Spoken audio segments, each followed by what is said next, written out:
Muy buenas tardes y bienvenidos a una nueva clase de cálculo integral y series. En la clase de hoy vamos a seguir continuando, vamos a seguir con series numéricas. Entonces, en las clases anteriores, en particular en la última clase, lo que vimos fueron los criterios que nos permitían decidir que una serie numérica era convergente, incluso si no éramos capaces de calcular el valor del límite de forma explícita. Entonces el primer criterio era lo que se llama el criterio de acotamiento y era bastante directo la demostración porque simplemente se basaba en el hecho de que toda sucesión creciente y acotada es convergente. En este caso, si tenemos una sucesión no negativa, sus sumas parciales van a ser crecientes porque estoy agregando algo que es no negativo. Si esas sumas parciales son acotadas superiormente, eso basta entonces para demostrar que la serie es sumable. Ese criterio de acotamiento después nos permitía probar que si yo tenía dos sucesiones no negativas que satisfacían esta relación que aparece acá, es decir, de que ambas son positivas y hay una que siempre es más grande que la otra, si esta de acá es sumable, o sea, si la serie de los yn es convergente, entonces la serie de los yn también lo va a ser. Muy razonable. Y después, gracias a esos dos criterios que eran muy simples de probar, podíamos probar cosas que resultan ser más interesantes y útiles en la práctica. Por ejemplo, el primero de ellos era que si yo tenía dos sucesiones y cuando yo las comparaba de esta forma, por cociente y tomaba el límite de ellas, eso era igual a una constante distinta de cero, entonces o bien ambas eran sumables o bien ambas no lo eran. Es decir, YN, la serie de los YN va a ser convergente si la serie de los XN es convergente. Y después del criterio de comparación por cociente, vimos el último criterio que alcanzamos a estudiar fue el criterio del cociente, que a diferencia de los anteriores no involucra a dos sucesiones, sino que simplemente si yo tengo necesito solamente compararme con la sucesión que estoy estudiando, y si yo puedo mostrar que el límite del cociente entre un término y su término sucesor, y su término sucesivo, digamos, es igual a R, entonces si R era menor estricto que 1, eso iba a ser convergente. Si era mayor estricto que 1, la serie era divergente, y en el caso de R igual 1, uno no puede concluir nada. ¿Sí? Pero ya esto nos da un criterio bastante útil que nos permitió resaltar algunos ejemplos que estuvimos estudiando. Y hoy día lo primero que vamos a probar es este criterio que nos queda pendiente, que se llama el criterio de la integral impropia, que dice que si yo tengo una función que es no negativa y decreciente, entonces la serie f de n va a ser convergente si solo si la integral impropia entre 1 e infinito de f de x existe. ¿Cuál es la gracia? Que hay series que yo no sé calcular, mientras que en la versión continua, digamos, cuando yo lo miro como integral, esa integral la sé calcular y por lo tanto puedo decidir si es o no convergente, porque la puedo calcular explícitamente. ¿Ok? Bien, entonces vamos a comenzar con la demostración de este criterio. Y la demostración de este criterio se basa completamente en un dibujo, ya que es un dibujo muy parecido al que hicimos cuando quisimos calcular la serie armónica. Y pasa que si yo sé que f es una función no negativa y decreciente, eso significa que si yo hago un dibujo de f, si hacemos un dibujo, la función f es, digamos así. Y si acá está el 1, acá está el 2, acá está el 3, yo me doy cuenta que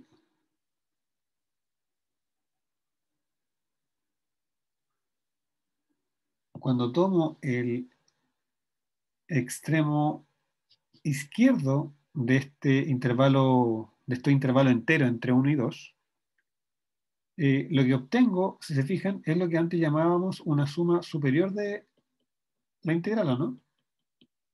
O sea, si yo quiero tengo que la integral entre 1 e infinito de f, eso, bueno, técnicamente primero tendría que ponerlo entre un r y después tomar r a infinito, pero ya uno siente que puede hacer esto directamente, pero eso que está ahí, o bueno, ya hagámoslo bien, hasta un n grande, esa integral es más chica que la suma superior asociada a la partición p, que son los enteros, los naturales, y de la función f. Bueno, en realidad lo notamos al revés, de f en la partición p, y esto va a ser igual, fíjense, a la suma desde n igual 1 hasta n grande, hasta n menos 1.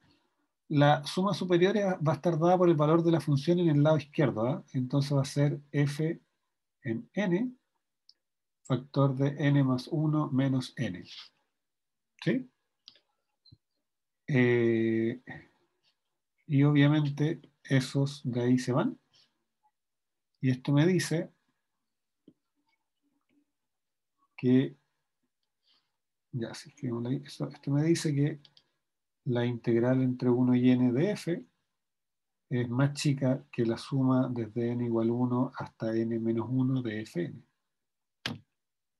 ¿Ok? A esta desigualdad la voy a llamar 1. Ahora, de la misma manera, si yo me pregunto, bueno, yo sé que también esto es más grande que su suma inferior. Y la suma inferior va a estar dada por lo que pasa a la derecha. Va a estar dada por el punto de la derecha, porque nosotros sabemos que la función es decreciente. Entonces, el mínimo del intervalo se alcanza lo más a la derecha posible en cada intervalo. Entonces, eso me dice que, de la misma manera, la suma inferior, que es, o bueno, la integral de 1 hasta n de f, va a ser más grande que su suma inferior en la misma partición, y eso es la suma, fíjense, desde n igual 1 hasta n menos 1, y acá va a ser f en n más 1, factor de n más 1 menos n. ¿Ok? ¿Y por qué? Porque si estoy en este punto, en este intervalito, en el intervalo 1, el valor mínimo lo alcanzo en 2. En el intervalo 2 el valor mínimo lo alcanza en 3.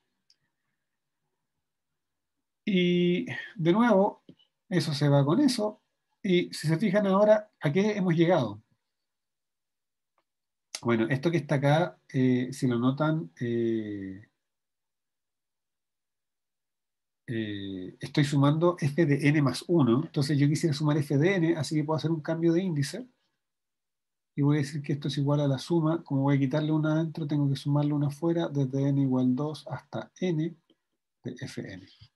Así, en resumen, tenemos que la suma desde n igual 2 hasta n de fn es más chico o menor o igual que la integral entre 1 y n de f, y eso es menor o igual que la suma de fn desde n igual 1 hasta n menos 1.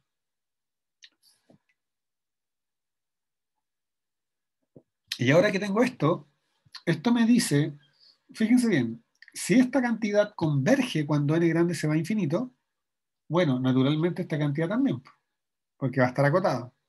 Y si esta cantidad converge cuando n grande se va a infinito, bueno, esta cantidad también, porque va a estar acotada y son todas cantidades crecientes porque están sumando o integrando cosas positivas.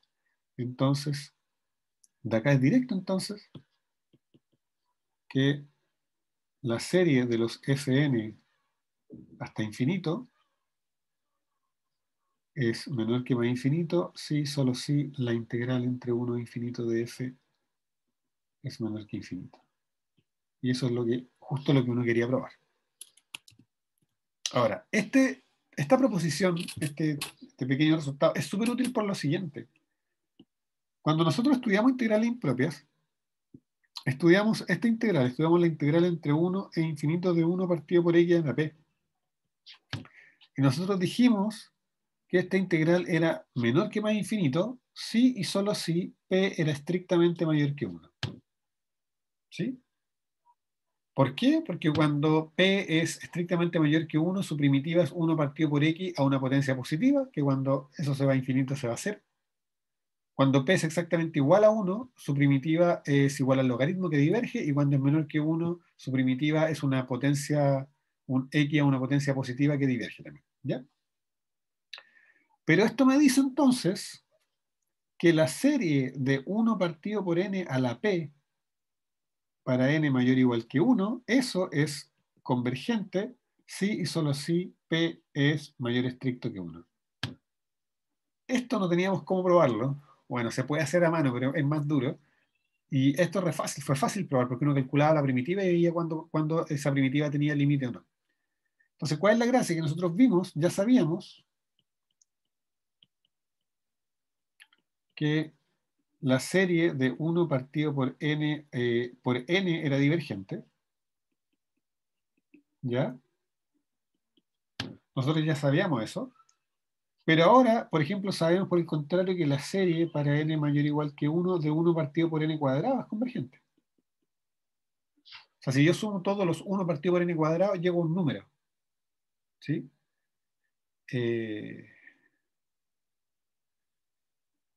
Eso por un lado. Y por otro lado, noten lo siguiente.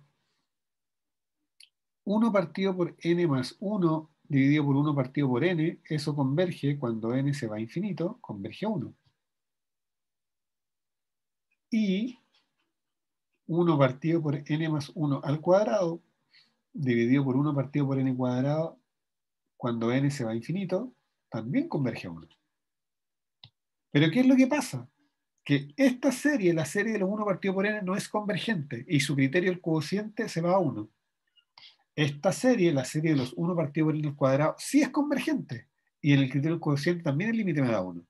Entonces acá vemos con un ejemplo súper concreto que cuando yo tengo una serie cuyo cociente de términos sucesivos xn más 1 partido por xn converge a 1, no me permite concluir el comportamiento de su serie. ¿Por qué? Cuando tengo una asociación que pasa esto, su serie podría converger o diverger. ¿Por qué?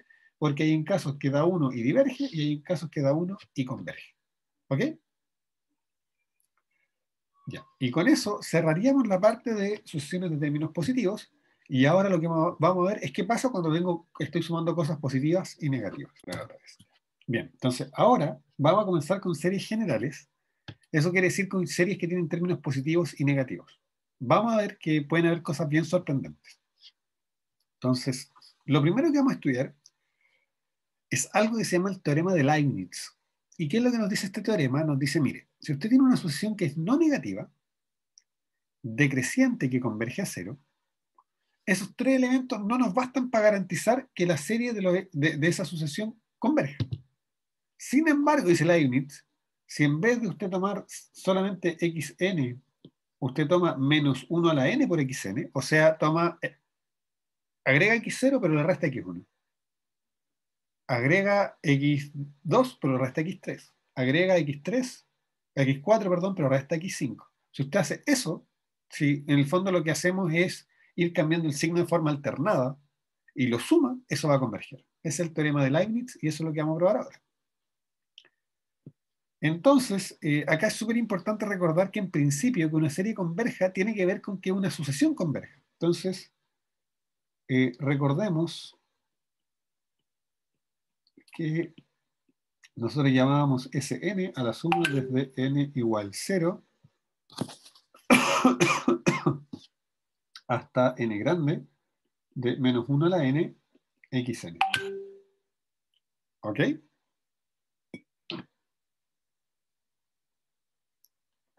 Y cuando decimos que esta serie es convergente, lo que estamos diciendo es que esta sucesión Sn converge.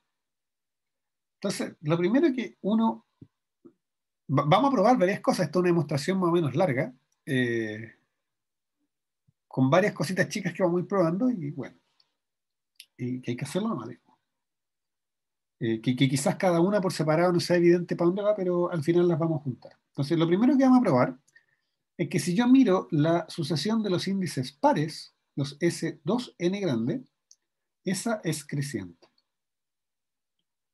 ¿Ok? Entonces, veamos si es cierto. ¿Qué pasa con S2n más 2?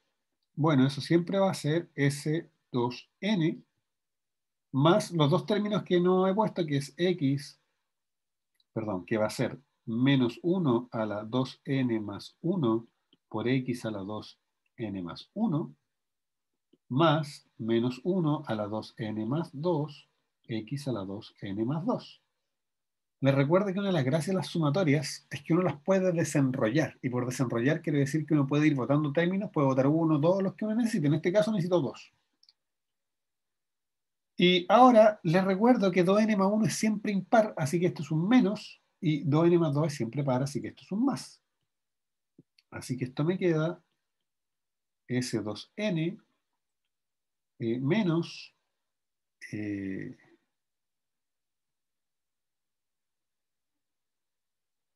me parece que hay un chan, chan, chan, desde cero. Ya tengo un error de notación. Claro, porque miren, acá me queda menos x2n más 1 más x2n más 2.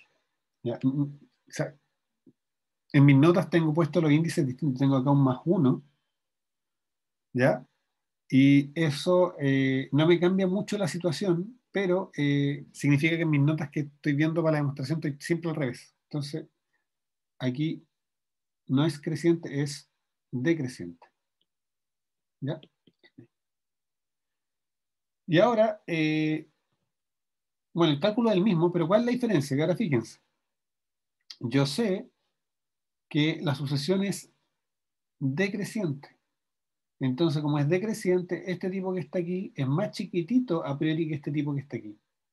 Entonces, como a ese 2n le estoy quitando algo y después le estoy sumando algo más chiquitito que lo que le quité, lo achiqué. Entonces, esto es menor o igual que ese 2n. ¿Ya? Primero, ese 2n nos queda decreciente. La sucesión de los pares nos queda decreciente a nosotros. Ya. Siguiente hecho. 2. S, 2n más 1, ahora sí esta va a ser creciente.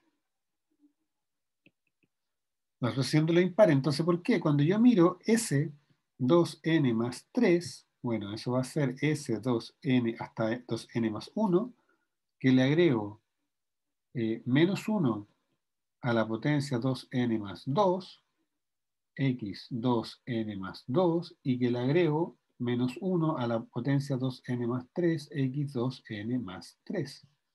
Y otra vez, esto de acá es 1, esto de acá es menos 1, y esto es simplemente S 2n más 1 más x2n más 2 menos x2n menos 3. Perdón, más 3. De nuevo, como estos son estas expresiones decrecientes, este elemento que está después que este elemento es más chico, entonces le estoy agregando a este término algo positivo. Así que esto me dice que esto es más grande que S2n más 1. ¿Ok? Así que ahí vemos que la sucesión de los índices impares nos resulta ser creciente.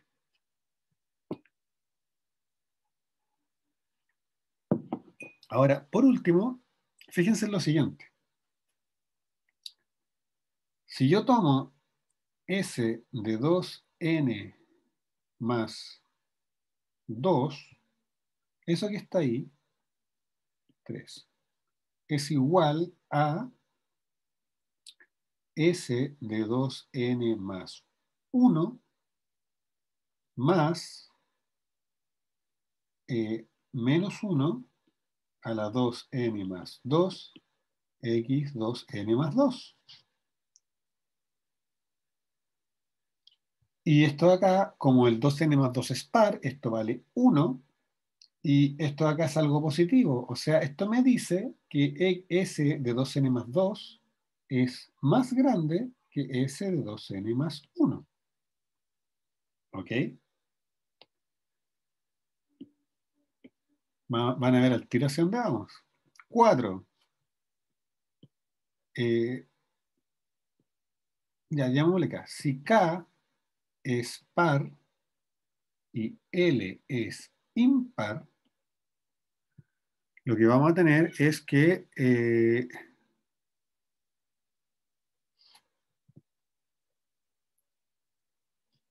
a ver, yo tenía que la par era, ya voy a tener que S hasta el instante L va a ser más chica que S hasta el instante K. ¿Sí? Las sumas impares están por debajo de las sumas de índices pares. ¿Sí? O la sucesión, perdón, la sucesión de índices. Cualquier suma parcial hasta una cantidad impar está por debajo de cualquier suma parcial hasta un índice par. Fíjense que eso lo sabíamos acá para el caso en que uno crecía el otro, pero miren lo siguiente, pues. Supongamos que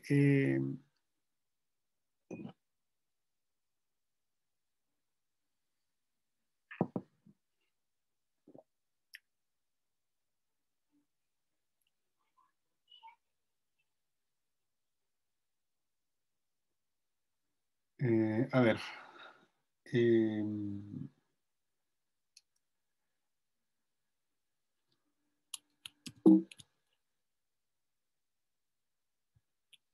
bien. Miren, independiente de la relación de orden que hay entre esos dos, independiente de eso, yo puedo escoger un n, entonces, sea n, lo llamar así, n, tal que k sea más chico que 2 veces n y L sea más chico que 2n menos 1. Eso lo puedo hacer porque esencialmente K y L son dos números y busco un n lo suficientemente grande para que se den esas dos condiciones. No digo que estén cerca, de hecho podrían darse con n muchísimo, muchísimo más grande, 2n mucho más grande que K y 2n menos 1 mucho más grande que L. ¿Ya? Entonces, ¿qué es lo que ocurre? Nosotros sabemos que la sucesión de los índices pares es decreciente. Entonces, yo sé que como es decreciente, eso significa que S de 2n es más chica que S de K. Entonces, S hasta el instante K es más grande que S hasta el instante 2n. ¿Por qué? Porque la sucesión de los índices pares de las sumas parciales es decreciente. Después, yo tengo que cuando tengo, fíjense bien, un número par, la suma parcial hasta ahí es más grande que hasta su antecesor. Entonces, esto es más grande que S de 2n menos 1. Y por otro lado, yo sé que las sumas parciales de índices impares son crecientes, entonces esto es más grande que S de L. ¿Ya? Y ahí vemos que la suma parcial hasta el instante L es siempre más chica que la suma parcial hasta el instante K. Entonces, ¿cuál es la gracia ahora? Fíjense si, por lo tanto, ¿qué es lo que sabemos? Miren, sabemos que S de 2n más 1, esa sucesión de índices impares, es decreciente, ¿sí? Perdón, la de los impares es creciente y acotada. Y acotada, ¿por qué? Porque fíjense que para cualquier índice impar, la suma impar está acotada por cualquier índice par, entonces en particular va a ser acotada por ejemplo, S, S0, porque fíjense que nosotros partimos sumando desde cero, ¿sí? S0 es de 0 hasta 0, ¿sí? Menos 1 es por S0 que es igual a X0.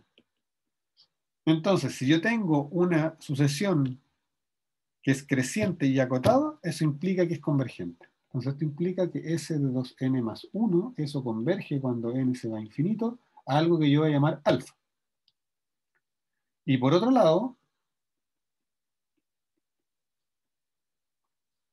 tengo que S de 2n es decreciente y acotada también. Entonces yo tengo, ¿por qué? Porque tengo que las sumas parciales hasta cualquier índice par están acotadas por cualquier índice impar, por ejemplo por S1, ¿sí? Y acotada por S1. Entonces eso implica que es convergente. Bueno, lo voy a escribir así, igual que acá. Vamos a colocar que S de 2n converge cuando n se va a infinito a beta. ¿Ya? Si alfa fuera igual a beta, entonces tendríamos que ese n converge. Porque nosotros vimos en la tarea 1 que cuando yo tengo una sucesión cuya subsucesión de los índices pares converge al mismo límite que su subsucesión de los índices impares, entonces la sucesión completa converge a ese límite común. Pero en principio eso yo no lo sé todavía, yo solo sé que convergen, cada una converge por separado y ahora vamos a ver que convergen al mismo límite. ¿Ya? Para ver que convergen al mismo límite,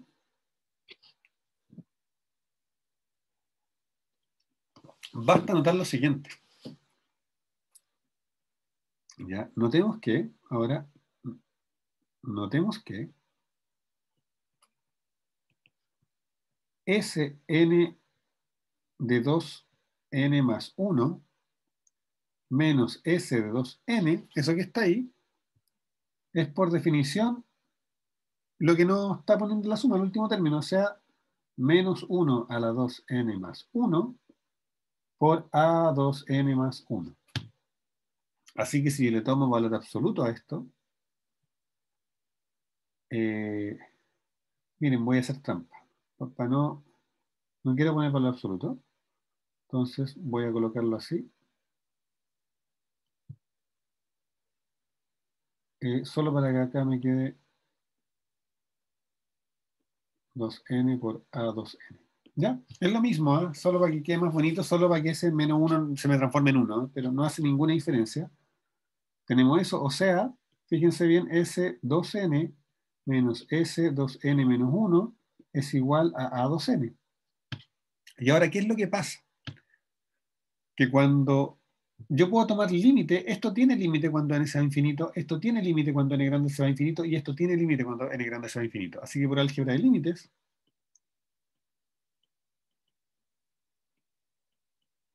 menos el límite cuando n se va a infinito de S2n es igual al límite cuando n se va a infinito de A2n.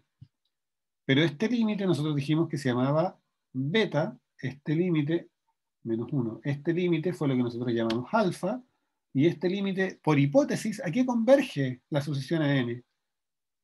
Veamos, la sucesión a n converge a 0. Por lo tanto, por hipótesis, esto es igual a 0, o sea, alfa es igual a beta, y eso implica que el límite cuando n tiende a infinito de ese n, ahora de la sucesión completa, es igual también a ese valor alfa común.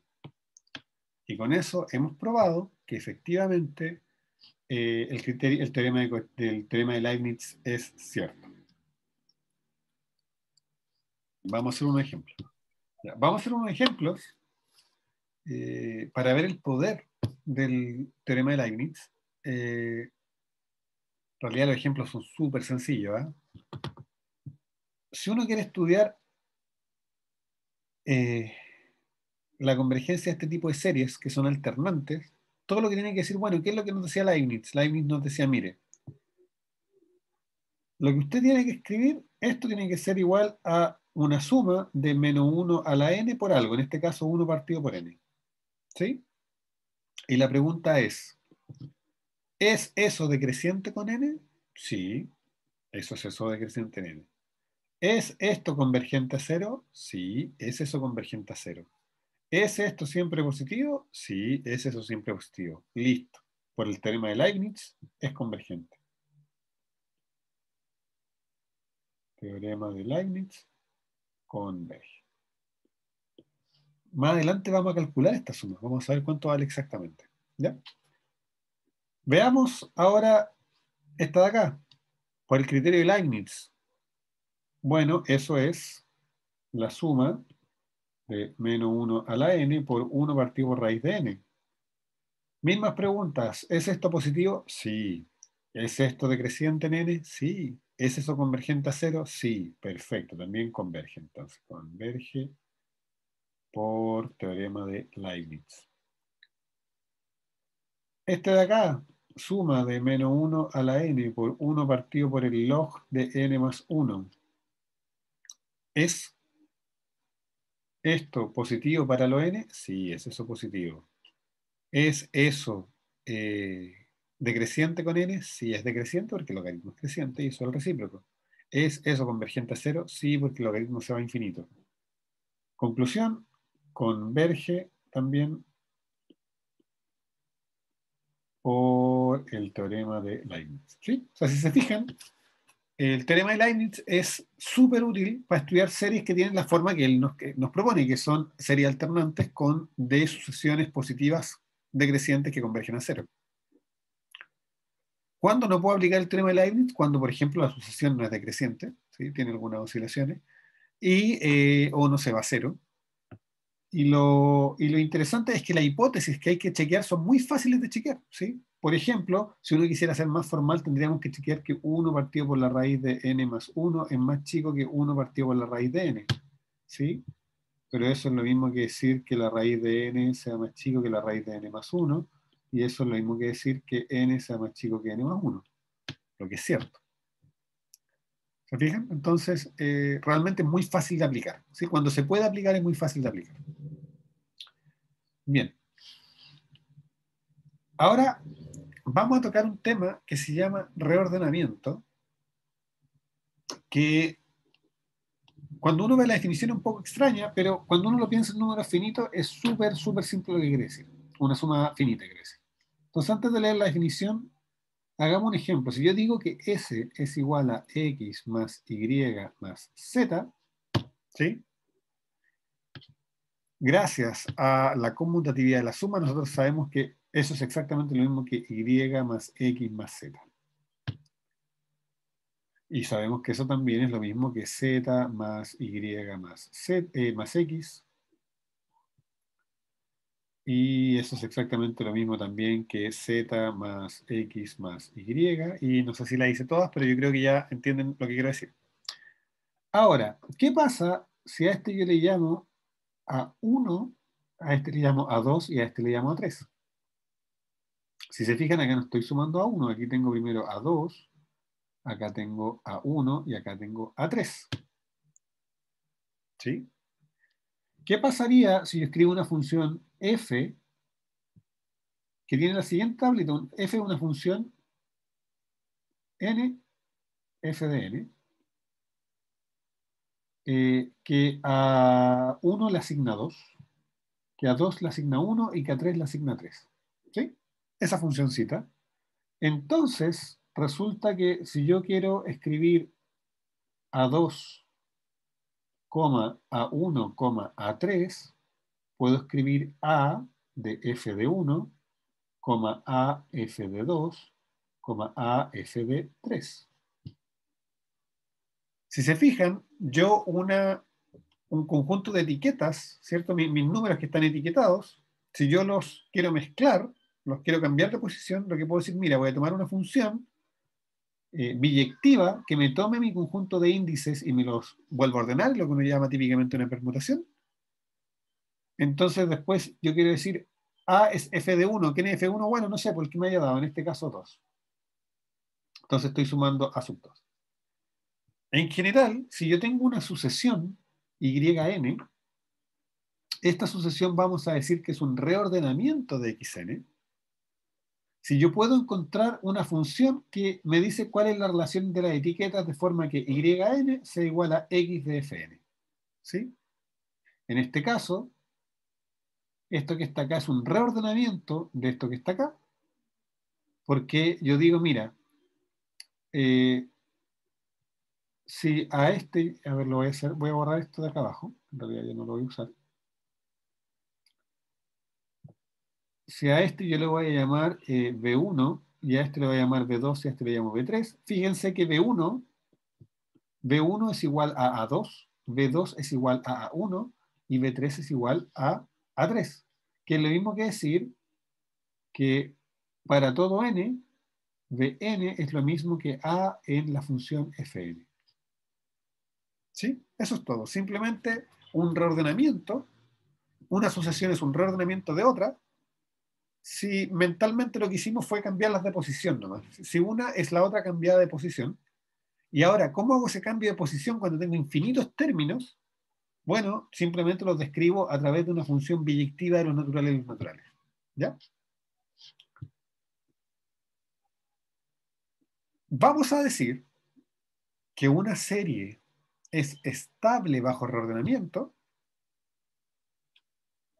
si cada vez que yo tengo un reordenamiento de mi sucesión original, la suma de mi sucesión original es igual a la suma de su reordenamiento.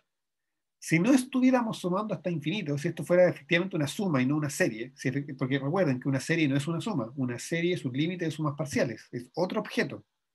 Pero si esto fuera una suma, esto sería evidente, porque esto es evidente cuando hacemos suma de 5, de 10, de 1000, de 1.000.000 de números reales, ¿sí? De cualquier cantidad finita. Pero como vamos a ver ahora, esto no es evidente cuando tengo sumas con una cantidad infinita de términos. Entonces, lo primero que vamos a mostrar es que esta serie que está acá no es estable bajo reordenamiento. ¿Ok? Y para ello, yo creo que lo mejor es escribir algunos términos de esta serie. Entonces, se fijan, ya, supongamos, nosotros sabemos que esta serie es convergente, así que le podemos llamar x a su valor. Entonces, x es igual a el primer término, bueno, debería partir de 1, porque estoy dividiendo por n. Así que el primer término va a ser menos 1. El segundo término es menos 1 al cuadrado, eso me da 1. Deme un segundo. Ya, me da 1 dividido por 2, menos 1 dividido por 3, más 1 dividido por 4, menos 1 dividido por 5, y así sucesivamente. ¿Ya? Ahora pongamos unos poquitos términos más en realidad. Más un sexto, menos un séptimo, más un octavo, menos un noveno, más un décimo, puntito, puntito, puntito. ¿Ya? Y ahora,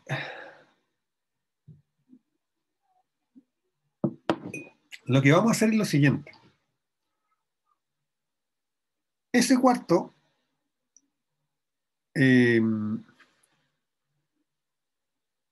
lo voy a cambiar con el tercio. Ese sexto lo voy a cambiar con el quinto. O sea, miren, esto, después vemos todos los cambios que hicimos, pero esto va a ser menos un medio, menos uno, perdón, más un medio, más un cuarto, menos un tercio, eh, más un sexto, más un sexto, menos un octavo, perdón, más un octavo, menos un quinto, eh, más un décimo, más un doceavo. Y si se fijan, ¿qué números ya copié? Ya tengo S, tengo S, tengo S, tengo S, el tercio, tengo el octavo, tengo el quinto, tengo el sexto, me falta el séptimo. Entonces uno dice menos un séptimo, y aquí vamos a agregar más un catorceavo, más un dieciséisavo. Y bueno, no alcancé a llegar al menos un noveno, porque si se fijan, cuando iba cambiando le iba agregando cosas. Ahora, ¿qué es lo que pasa? Que si se fijan, eh,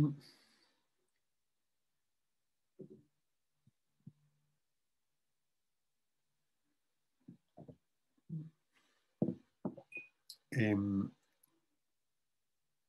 si se fijan, este con este nos da menos un medio, ¿ya? Y nos queda más un cuarto. Después, ese con ese, menos un tercio más un sexto, nos da menos un sexto. Y después nos queda más un octavo. Después, este con este nos da menos un quinto, más un décimo me da menos un quinto. Y después nos da más un doceavo. Después tengo el menos un séptimo más un catorceavo nos da menos un catorceavo. Porque fíjense que siempre estoy tomando uno que es el doble del otro. Entonces me queda un negativo en el otro. Y si ahora yo miro, me fijo que acá tengo un medio, un cuarto, un sexto, un octavo, Perdón, este no me queda menos un quinto, me queda menos un décimo. Perdón, saqué mal la cuenta. Menos un quinto más un décimo me queda menos un décimo porque menos un quinto son menos dos décimos. Y eso sigue para allá. Y lo que uno se da cuenta es que cada uno podría factorizar por un medio y le queda menos uno más un medio.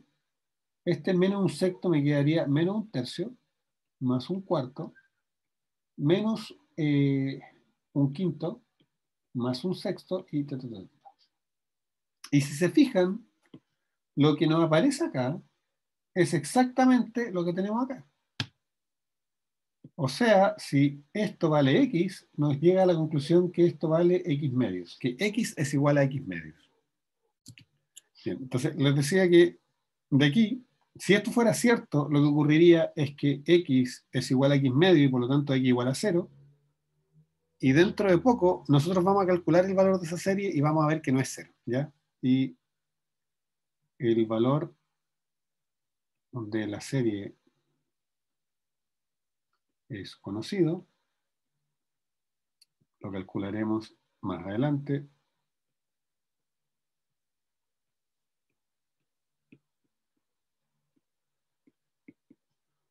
Y es distinto de 0. Entonces, ¿por qué llegamos a esta contradicción? ¿Por qué llegamos a que el valor de la serie tiene que valer 0 si sabemos que es distinto de 0? Bueno, llegamos a esa contradicción porque suponemos que nosotros podemos tomar los términos de esta serie y cambiarlos de posición y hacer las sumas parciales de una forma distinta a la forma secuencial que significa hacer una sumatoria. ¿Qué les quiero decir con eso? Una sumatoria se define como ir agregando siempre el último término y una serie se define como el límite de esas sumatorias parciales, o sea, siempre agregando el último término. Cuando acá yo empiezo a manipular cambiando de orden las cosas, eso ya no es la misma sucesión que estoy haciendo y por lo tanto no tiene por qué converger a lo mismo. ¿Sí? Porque les recuerdo, una serie es una sucesión convergente, no es una suma de cosas finitas. Entonces, ¿dónde está la contradicción o el origen de la contradicción? Está en suponer que podemos hacer este reordenamiento arbitrario y eso nos lleva a este problema de que entonces, si lo pudiéramos hacer, la serie tendría que valer 0 y sabemos que no es el caso. ¿Ok? Entonces, con eso vemos, a partir de un ejemplo de esta manipulación, de que esta serie no es estable bajo reordenamiento porque si yo la cambio de orden y la sumo parcialmente, eso me da la mitad del valor que me debería dar. ¿Ya? Me llega a una contradicción. Entonces, ¿cuál es el problema de esta serie? ¿Por qué esta serie no la puedo reordenar?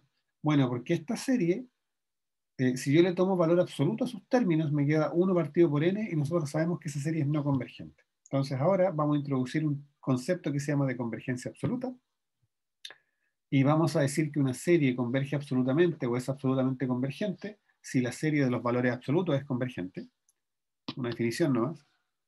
En particular, la serie de los valores absolutos es obviamente una serie que tiene solo términos positivos y por lo tanto, para estudiar la convergencia absoluta de una serie solamente vamos a usar todos los resultados y técnicas que vimos en la clase anterior. Y con respecto a convergencia absoluta, tenemos un teorema que vamos a demostrar que es importante y dos teoremas más que no vamos a demostrar. Pero me gustaría enunciar los tres antes de volver a la demostración de este. Entonces, el primer teorema sobre convergencia absoluta nos dice lo siguiente: si yo tengo que toda serie absolutamente convergente es también convergente, eso al revés no se tiene. Acabamos de ver una serie convergente, ¿cierto? Que es la serie alternada de los 1 partido por n, que no converge absolutamente, porque cuando le tomo valor absoluto me queda 1 partido por n, que no es una serie convergente. Pero sin embargo, si yo sé que en valor absoluto converjo, también converjo sin él. Y además, una serie es absolutamente convergente si solo si la serie formada por los términos positivos y la serie formada por los términos negativos también son ambas convergentes. La demostración de este teorema es muy sencilla y se parece muchísimo a la demostración que hicimos para ver que el valor absoluto de una función era integrable. Y ahí lo que hacíamos era trabajar con la parte positiva y parte negativa de la función. Ahora vamos a hacer esencialmente lo mismo. Y ahí veíamos que cuando tenía la convergencia la integral del valor absoluto, eso me implicaba que podía yo integrar la función sin valor absoluto. Pero antes de ver esa demostración, como les decía, me gustaría ver los siguientes teoremas que esencialmente amarran todo lo que hemos dicho. Entonces, estos teoremas no los vamos a demostrar porque sus demostraciones son súper técnicas y en realidad no enseñan tanto. Y ustedes pueden encontrar su demostración en el libro de Spivak, de cálculo.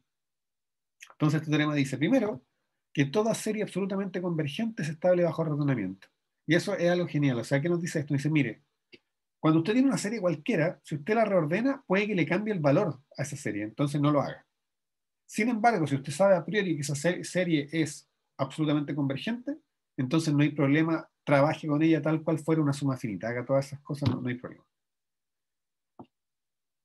Pero, por otro lado, si la serie es convergente, pero no absolutamente convergente, entonces no va a ser estable bajo reordenamiento, y más aún, para cualquier número que usted se dé, va a haber un reordenamiento de la serie tal que la serie toma ese valor.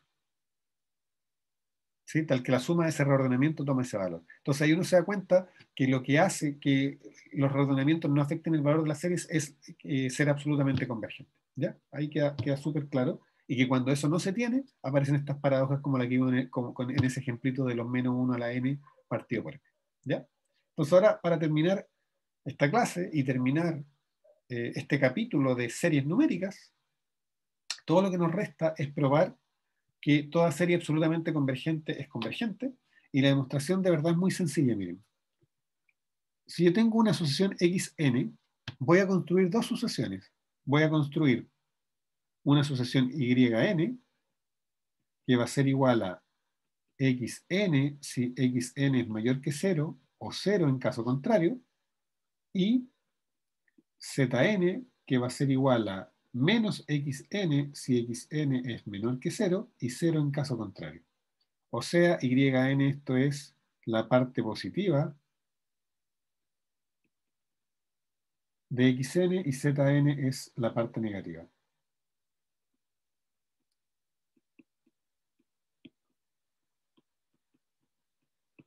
¿Y qué ocurre? Bueno, ocurre que xn uno hace la cuenta y se da cuenta que vale yn menos zn. Y por otro lado, valor absoluto de xn es igual a yn más zn. Pero además resulta que 0 es más chico que yn, es más chico que valor absoluto de xn, y 0 es más chico que zn, más chico que valor absoluto de xn. Y esas cositas que acabo de escribir es toda la demostración. No es toda la demostración, pero son todos los ingredientes. Miren, veamos qué nos dice esto. Dice, mire, primero probemos que toda serie absolutamente convergente es convergente. Bueno, si xn es absolutamente convergente, por el criterio de comparación, yn y zn van a ser convergentes. Porque yo sé que cuando tengo este tipo de dominación, si esta es sumable, esta también va a ser sumable. ¿Sí? Entonces, si sabemos que xn es absolutamente convergente, ¿cierto? Su serie es absolutamente convergente, entonces la serie de sus partes positivas y negativas va a ser absolutamente convergente. Y luego, como xn se recupera como una resta de esa parte positiva menos la negativa, y nosotros sabemos que cuando yo tengo dos series convergentes, su resta también es convergente, y que la serie de la resta es la resta de las series, estamos listos, pues encontramos que xn también es convergente. Así que ese primer término es solamente usar estas dos cosas y aplicar el teorema de comparación para series, y por último el álgebra de series convergentes. 3 pasos. Y luego, yo quiero decir que esta serie, la serie de los valores absolutos, es convergente si solo si la de las partes positivas y negativas es convergente. Bueno, supongamos que es absolutamente convergente. Bueno, por esto de acá, tengo que la serie de términos positivos y de términos negativos va a ser convergente. Perfecto. Probado por teorema de comparación. Para el otro lado, supongamos que la serie de los términos positivos y la serie de los términos negativos son convergentes. Bueno, xn es igual a esa suma, y si esta converge y esta converge, la suma también. Y ahí sí que terminamos. Entonces, en resumen, con estas 4 puntitos, entonces, gracias a estos hechos, coma, al teorema o al criterio de comparación, más bien, al criterio de comparación y al álgebra de series convergentes, se concluye la demostración.